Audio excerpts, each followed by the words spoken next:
Ruben's on a merry-go-round. Spider-Man. Yeah. Yeah, baby. Good morning, team. No, don't be scared. Kind of like I was not good at hurting people. Dwayne, get your coat.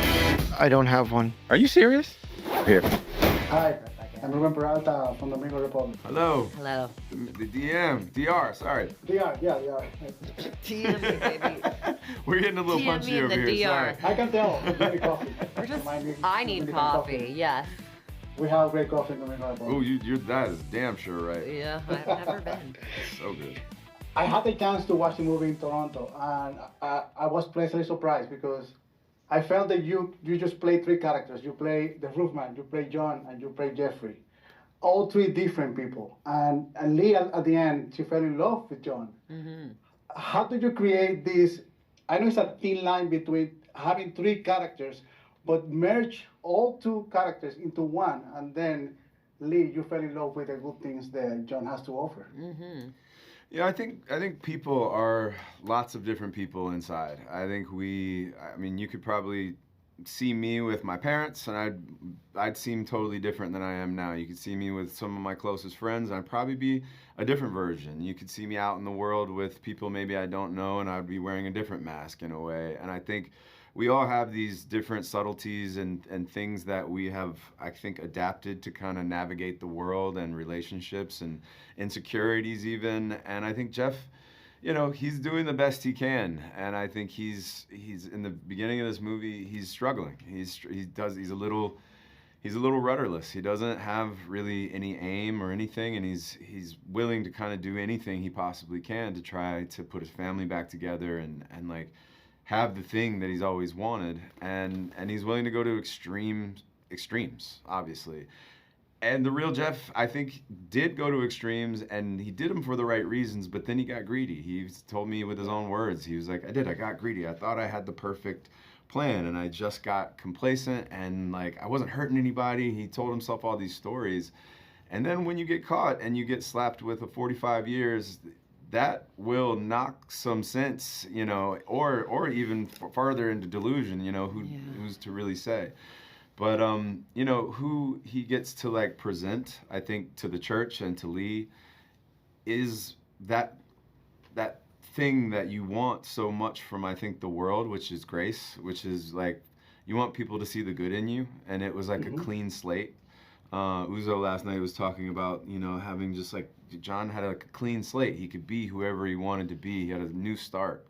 And, you know, and then when you're around the people that really value those things inside of you, you only build on top of those things and try to, you know, make them the truth, even though that there's a lot of other truth that he can't tell. That was a long Christian, what do you answer, think that Lee fell in love with John, even having two other different personalities around? I think that, you know, first and foremost is like protecting her daughters, and she's kind of, you know, not newly single, but like a single mother. She's alone. So, and I think that the idea of that is so far gone for her that when he comes up and shows interest in her, it's kind of like a fantasy, you know, that becomes reality, I think, for Lee. And then slowly the reality is broken. But for her, she still cares deeply for him, the real Lee, and really sees what their time together she values so much, and really sees as an adventure, and has such a beautiful perspective on the time and what happened. But ironically for me, his biggest mistake was giving too much. Yeah. He was giving too much, but this is what he wanted from the beginning. No boundaries, baby, no boundaries. Yeah, I think it's exactly. You know, someone was talking earlier about, you know, masculinity and like and what is expected of you as the man of the house or you know, whatever. And I never really thought of it exactly like a masculine thing or a feminine thing, but you know, definitely what are you worth? You know, are you worth what you bring to the relationship or who you are? And like it's always a very interesting thing, I think, in every relationship. It's you know, what are you valued for? Hello, Ruben. Nice to meet you. My pleasure, man. I love your work. Thank you. I think Blue Valentine is my favorite horror film of all time. It was designed as a horror film. I can watch it again. I cannot. Sorry. No, you did a great job, man. I love it. One of the things that surprised me about Roofman, and I have to be honest with you, I was pleasantly surprised by your movie. It is I root for him, even though he's a criminal. How do you find that fine line, that's really thin line between we like a character, but you cannot glorify crime? Mm-hmm. Yeah. Well, I know Jeff. I've spoke with him many times. I know who he is as a person. I've spoke with so many people in his life. I think that my way into the perspective on Jeff came from a couple of the people in his life, honestly, Ruben. It was when I talked to Lee, his girlfriend, and when I talked to Pastor Ron of the church. I had an assumption when I spoke with both of them, knowing what had transpired between them and Jeff, that I had an assumption that they would be angry with him, that they would feel betrayed by him, that they would feel hurt by him. But when I talked to both of them, I was so surprised to hear how much they love Jeff still, despite everything that had happened, and how they spoke of him as like this unicorn that entered their lives. Lee talks about the time she spent with him as like the greatest adventure of her life, and that she doesn't regret a thing. And I talked to Pastor Ron, who's, a pastor, and I was asking him one day, I was like, tell me about the Bible. And he said, well, Old Testament's about judgment, New Testament's about grace. And that in his church, he always tends to err on the side of grace. And I thought to myself, the real Jeff Manchester was judged very harshly by society. And the judge that sentenced him to 45 years is in the film. She's one of the, and I understand why she sentenced him to that. But I thought that maybe the movie could approach him with some of the grace that Pastor Ron spoke about. And that's it. In real life, I've never really met a hero, and I've never really met a villain. I've met people that have done heroic acts, and I've met people that have done villainous acts. And I thought that what I could try to find with Jeff is this contradiction in character, this contradiction in person.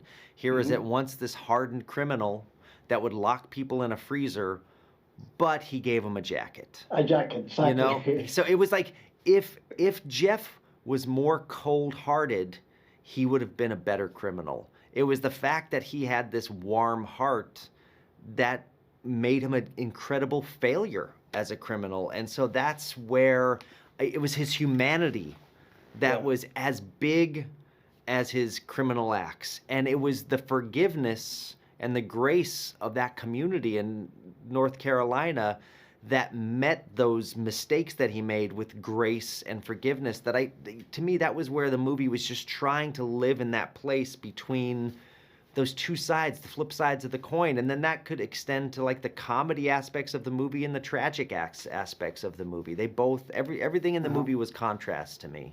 And I love how you set the tone of his character at the beginning, being a great father, because he wanted to give that present to his daughter, but he couldn't.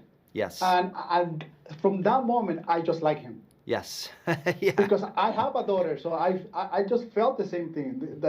I even felt sad because I'm scared of that happened to me at some point of my life.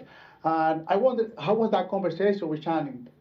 And before I finish, before you answer, because I wrote something. I wrote in my review that your movie just gave me permission to second chances, to say white lies, and to make mistakes, and to feel guilty. That's how I felt after watching your movie. Mm-hmm. How do you draw that line between being a great father, but also knowing that you're doing the wrong thing? Yeah. But with grace. Because in your movies, you always seen these broken men doing things. Yeah. Well, I'm a father. Channing's a father. Kirsten's a mother. All the people in my movie that I cast in these central roles, having our children is the most important thing for all of us. And it's a tough thing to navigate because you don't know quite how you're supposed to be a provider and what being a provider means. And I think the real Jeff got confused. Mm-hmm. I think the world has changed a lot. I think it's, back in the day, if one person in a family had a job, you could have a house and you could maybe have a car. And, and as time went on, you can have two people in a house working two jobs and not have enough money to pay the rent.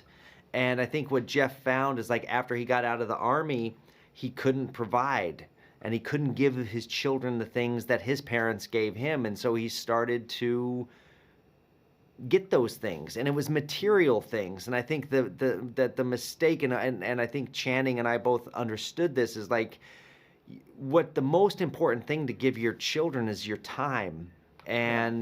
But it's hard to find the time when we're all living in a rat race where we're trying to be providers and provide the shelter. And I think of the title Roofman. My father used to always tell me, I put a roof over your head. And I realized midway through making this movie that Roofman was a movie about a father. It was about putting a roof over someone's head. And ironically, giving too much, it was a thing that it was his biggest mistake. Well, it was that's another contradiction. He created a perfect home for his kids and was taken from them, so he couldn't be home with them anymore, so they couldn't have a home. So it's a huge mistake. And I think, with Jeff, there's three characters, I think, that Channing plays in this movie. He plays Jeffrey Manchester, who's a dad who can't quite get it together, who's a husband, who's a bad husband, he can't get a job. And then he plays Roofman, and Roofman is very smart, but he's got Jeff's heart, and he keeps messing up because he just can't. He makes dumb choices because he's not cold-blooded enough. And then there's John, and John is like the person that Jeff wishes he could be. John gives love and receives love, and John is there and he's present with people. And as the real Lee told me, John, that he left her family stronger than when he found them. And to me, that's really kind of the magic of this movie and the magic of the character. John couldn't live. John, I think the beautiful thing is, like, John had a choice. He could have gone to Venezuela, and that choice was there. I mean, the real Jeff was right there in a car ready to go to the exit ramp, and he turned around. And why did he turn around? Because of his heart. Yeah, and so that's what it was very easy for Channing to understand all those things, because Channing is one of the largest hearted people that I know. He takes care of people almost to his own demise sometimes. Derek, I'm a huge fan, like I said, man. Thank you for your work, and thank you for this movie. Ruben, thanks. It's been a pleasure talking to you.